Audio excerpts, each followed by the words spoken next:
yang aku minta dengan dia bukti benda tu, kira nak buat kenangan apa semua kan, nak di share kan, tapi dia dah padam. Apa yang berlaku, dia duduk seorang-seorang guys. Dengar apa benda yang jadi.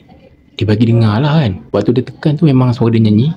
Dah hujung-hujung suara dia tu ada satu suara misteri guys. Suara garau lelaki. Lepas tu bunyi lagi. Okay, aku terus nak jadi tengok handphone lama, aku letak handphone. Diam je. Aku jadi macam terpaku guys. Hai guys, Assalamualaikum. Welcome to channel Faiz Cerita. Guys, terima kasih banyak-banyak kepada korang yang sudi untuk menonton video ni. Dan macam biasa, aku mengharapkan korang yang tengah tengok ni, please tonton video ni sampai habis. Buat yang baru mengenali Faiz Cerita, salam perkenalan guys. Dan buat korang yang tengah tengok ni yang belum lagi subscribe, aku mohon pada korang guys untuk support hanya dengan subscribe, like, share, dan jangan lupa untuk klik button notification. Dan juga guys, kepada yang baru mengenali, aku nak bagi disclaimer sikit kepada korang. Penceritaan hanyalah sekadar untuk perkongsian dan juga hiburan semata-mata. Sebelum aku memulakan penceritaan, terlebih dahulu aku nak ucapkan terima kasih banyak-banyak kepada korang yang sudi untuk menonton video ni. Dan aku harap korang yang sudi untuk menonton ni, please stay tune, support Faiz Cerita, sentiasa support, sentiasa menerima Faiz Cerita seadanya. Dan sekiranya kalau ada apa-apa kelemahan, kesilapan, aku akan cuba perbaikilah dari semasa ke semasa untuk memberikan yang terbaik lah buat korang yang sudi untuk menonton dan yang sudi untuk support. So guys, apa yang aku nak sharekan dalam video kali ni, kisah ni dikongsi dari seseorang yang dikenali dengan nama Faiz, iaitu diri aku sendiri guys. Di mana dalam video kali ni aku nak sharingkan, nak ceritakan kepada korang kisah seram ni adalah datangnya daripada diri aku sendiri, yang dimana memang benar-benar terjadilah. Pada mulanya guys, aku rasa macam ragu-ragu untuk kongsikan sebab kisah ni tidaklah begitu menyeramkan sangat. Tapi ialah sekadar untuk kongsikan, mana tahu korang pun ada pengalaman yang sama, pernah lalui perkara-perkara yang macam aku lalui ni. So nanti korang komen lah dekat ruang komen di bawah. Benda ni berlaku pada tahun 2012. Agak lama jugalah. Dan pada waktu tu, sampailah sekarang ni, aku menetap dekat sebuah perumahan flat. Rumah biasa je. Pada waktu tu, aku di usia yang boleh dikatakan remaja. Dan pada usia tu juga, aku banyak menghabiskan waktu-waktu kelapangan aku untuk melepak dengan kawan-kawan. Yalah, kawan-kawan yang duduk dekat sini juga, bila melepak tu kan, dia punya waktu tu lama tau. Boleh mencecah sampai pukul 2 pagi, 3 pagi, 4 pagi. Kejadian yang pertama ni guys, aku masih ingat lagi. Dan benda tu ada bukti. Tapi sayangnya ada kawan aku ni, dia pergi buang sebab dia kata dia takut. Apa yang berlaku waktu kita orang melepak tu, masa tu dia dekat depan lift lah. Ada satu tingkat ni, dia luas tau. Lepas tu dia ada sofa. Ada dalam 2-3 biji sofa. Sofa rumah, satu panjang, dua lagi dia single-single tau. Aku dengan 2 orang kawan duduk dekat sofa panjang. Sofa yang single ni seorang duduk, yang single ni seorang duduk. Yang jadi misterinya guys, pada masa tu kita orang ni tak buat bising, tak cakap kuat-kuat. Yang seorang ni lah yang aku minta dengan dia bukti benda tu, kira nak buat kenangan apa semua kan, nak di share kan, tapi dia dah padam. Apa yang berlaku, dia duduk seorang-seorang guys. Dan pada zaman tu adalah zaman aplikasi WeChat tau. Dan dia ni pula memang ada hobi, bila main WeChat dia suka berkaraoke. Sebab dalam grup WeChat ni, kalau korang yang tengah tengok ni, mungkin korang ada pengalaman kot pernah join grup-grup banyak-banyak dekat WeChat. Dan dia ni join grup karaoke, suka menyanyi, melalak seorang-seorang macam ni, nyanyi-nyanyi lah, nyanyi. Memang hobi dia gitu lah. Waktu dia tengah menyanyi tu, kita orang perasan, tapi kita orang buat bodoh je lah sebab dah itu perangai dia kan. Okay, so aku dengan member ni lepak-lepak dekat kursi panjang ni buat borak. Yang seorang ni dia buat sendiri, tak ada cakap kuat-kuat, tak ada bising-bising. Lepas dia nyanyi-nyanyi tu, dia dengar tiba-tiba guys, dia menjerit. Dia terus cakap apa tau, "Weh, ini suara siapa weh?" Dia bagi dengar lah kat kita orang.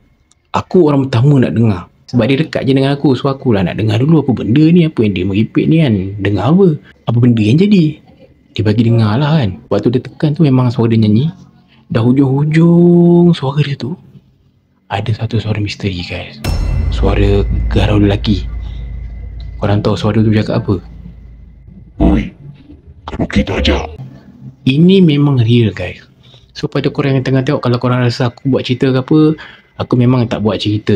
Itulah yang berlaku, itulah yang aku dengar. Dan itulah yang aku nak minta pada dia guys. Aku ada jumpa dia baru-baru ni, kod dia disimpan lagi, walaupun benda dah lama. Mana dah tahu kan dia nak buat kenangan ke apa. Tapi dia kata dia dah lama dah buang. Sebab dia kata dia takut nak simpan. Memang waktu dengar tu, aku pun terkejut. Sebab waktu dia menyanyi tu, tak ada seorang pun bercakap, tak ada seorang pun duduk sebelah dia. Tak ada. Dengar suara tu macam dekat sebelah dia. Memang real sangat guys. Dan lepas dah dengar tu apa lagi lah, masing-masing tu berdiam, lepas tu balik. Dan masa tu pun saya ingat aku dalam pukul 2.30 macam tu lah juga guys. Kejadian yang kedua pula, apa yang aku masih ingat, dekat bawah perumahan flat ni guys, ada surau tau. Dan pada waktu tu dalam pukul 12.30, aku dengan 2 orang kawan lagi, so bertiga lah. Masa tu nak solat isyak, so aku ajak lah 2 orang ni lagi. Aku cakap dengan 2 orang, weh, kita solat isyak lah. Waktu tu memang suatu gelap, dah dikunci apa semua, tapi boleh lagi masuk, tapi tak boleh masuk dalam lah. Dia dekat pekarangan dia tu, dekat luar dia tu ada ruang boleh solat dekat situ lah. Masa tu memang sunyi guys, sunyi gila. Dan waktu mula solat tu, rakaat pertama, rakaat kedua, rakaat ketiga, rakaat keempat, keempat rakaat ni, bangun daripada sujud, dengar bunyi kunci dalam seluar. Korang biasa dengar tak bunyi kunci dalam seluar? Macam bila korang, yelah, macam tunduk ke apa, ada bunyi macam bunyi kunci lah. Lepas dah habis solat tu guys, dah selesai bagi salam semua, aku tanya dekat 2 orang kawan ni, bunyi kunci korang ke tadi? Dua-dua ni cakap apa tau, kita orang tak bawa kunci ni, tak ada kunci. Sebab dia 2 orang ni bila keluar dari rumah, diorang tak kunci grill, so tak ada motif lah nak buat kunci. Aku punya kunci pula kat lantai, memang dengar bunyi kecil, bunyi kunci.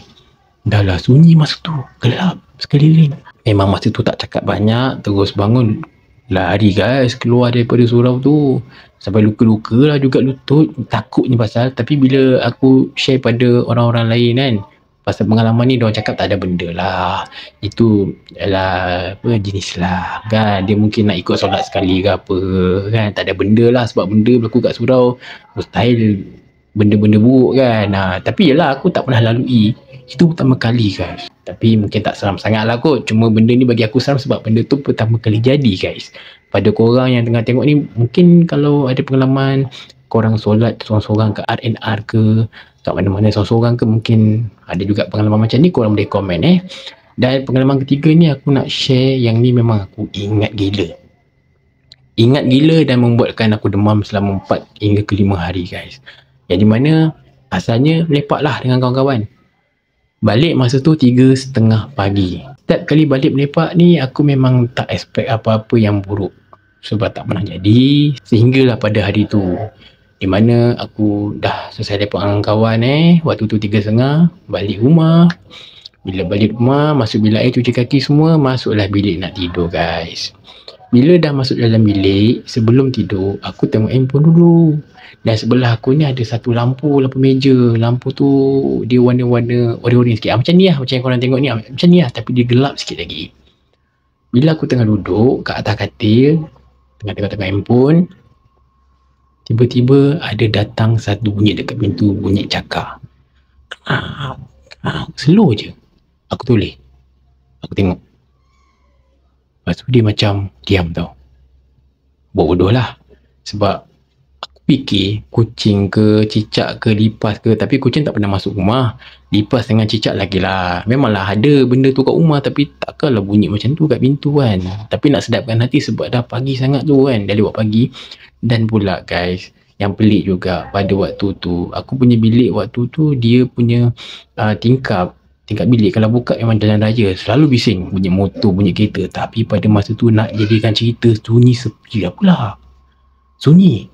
Bila aku dengar bunyi macam tu tadi aku pun buat tak tahu, tengok handphone, bunyi lagi.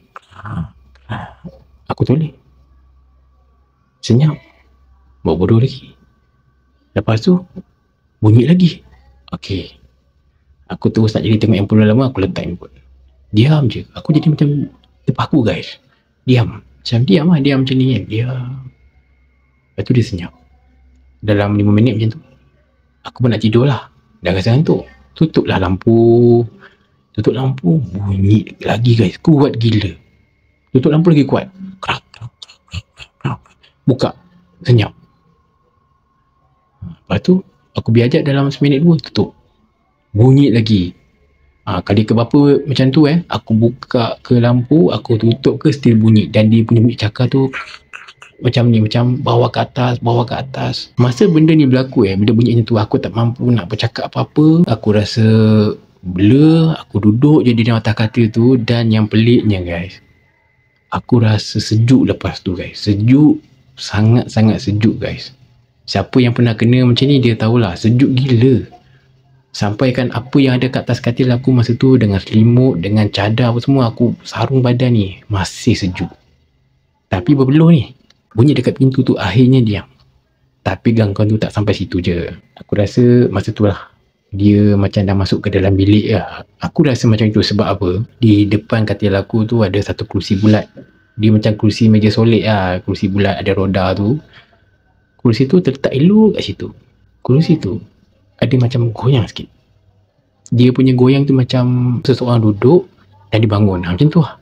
Akhir sekali, masa tu dalam pukul 4 lebih kot, aku rasa dekat sebelah aku ni macam ada someone yang duduk tau kat katil. Macam ada rasa, aku tak nampak apa-apa, tapi aku rasa memang macam ada benda kat sebelah. Sebab dia punya haba tu macam ada seseorang, tapi memang tak ada sesiapa. Tapi dia punya rasa macam tu. Bila aku rasa macam tu, makin badan rasa lagi panas, makin lagi sejuk. Dan apa yang aku nak buat masa tu guys, aku nampak dekat meja aku ni, meja belajar, ada satu Quran. Kalau ikutkan jarak daripada katil nak ke meja tu sekelip mata je. Tapi memang macam aku bagi tahu dengan korang tadi, tak boleh nak gerak. Aku pun tak tahu, mungkin aku terlampau takut, mungkin aku terlampau panik, tak tahulah. Tapi dia nak bergerak tu memang susahnya. Dan pada masa tu bukan sahaja aku rasa sejuk, badan aku panas, tapi aku rasa nak muntah, kepala rasa pening sangat-sangat. Boleh dikatakan memang macam demam lah, tapi dah demam yang memang macam tu lah, lain macam. Aku bertahan je guys, duduk, mata ngantuk tapi tak boleh tidur ni. Last kali aku dengar azan subuh guys, tapi nak ke waktu subuh tu lama sangat. Bila azan subuh berkumandang, barulah dengar bunyi bising, barulah aku rasa badan aku ada lulu sikit, dah boleh gerak-gerak, barulah hilang vibe-vibe yang aku rasa tadi guys. Dan lepas daripada peristiwa tu, pada usia tu juga, lepas kejadian tu, aku dah tak lepak dah balik pagi-pagi, sebab agak fobia dan trauma juga guys. Sebab bagi aku tu macam amaran ke apa ke, aku tak tahulah. Tapi itulah apa yang aku lalui. Demam dia tu sampai 5 hari. Memang tak boleh nak tahan lah dia punya demam tu, lain macam sikit. So untuk korang yang tengah tengok ni guys, kalau korang pernah lalui pengalaman yang macam aku rasa ni, korang boleh drop komen korang. Atau kalau korang ada pengalaman kisah-kisah seram yang korang nak kongsikan, korang boleh DM je Faiz Cerita. Dan itu sajalah apa yang aku nak kongsikan sedikit dalam video kali ni. Terima kasih lah guys sebab sudi untuk menonton. Minta maaf banyak-banyak jika tak begitu seram, jika cerita ni pendek, dan kalau ada kelemahan, kesilapan, mungkin ada dengar bunyi-bunyi bising ke, aku minta maaf banyak-banyak dan aku akan cuba perbaikilah setiap kelemahan tu. So guys, untuk korang yang tengah tengok ni, stay support Faiz Cerita, stay tune untuk next video, dan jangan lupa untuk subscribe, like, share, dan jangan lupa untuk klik button notification. Sekian dari Faiz Cerita guys, meremang sampai pagi. Assalamualaikum.